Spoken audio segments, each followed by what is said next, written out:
Diduga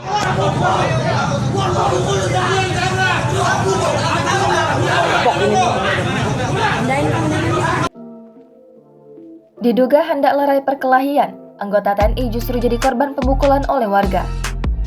Tengah ramai sebuah video seorang anggota TNI terlibat perkelahian dengan sejumlah warga sipil, dilansir dari kompas.com. Video itu diketahui dilansir dari akun Instagram @infokomando.official pada Kamis 23 Juni 2022.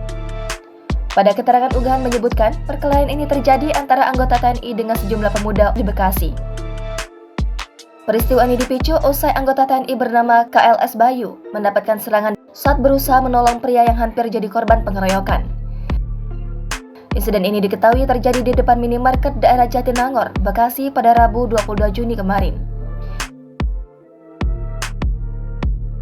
Dalam video tersebut juga terlihat sekelompok warga menahan anggota TNI yang memakai seragam lengkap agar tidak lagi terlibat perkelahian. Menanggapi video yang beredar, Kanit Reserse Kriminal Kepolisian Sektor Jati Sampurna, Inspektur 1 Valerich Lakahena mengatakan bahwa pihaknya sudah menerima laporan dugaan perkelahian itu. Valerich mengatakan bahwa kejadian bermula ketika seorang anggota TNI sedang berada di minimarket. Ketika anggota TNI itu keluar dari minimarket dan hendak melerai, justru ia yang terkena pukulan oleh warga. Valerich menepis kabar bahwa pemukulan itu dimulai lebih dulu oleh anggota TNI. Ia mengaku masih melakukan pendalaman atas kasus tersebut dan mengejar para pelaku pemukulan terhadap anggota TNI.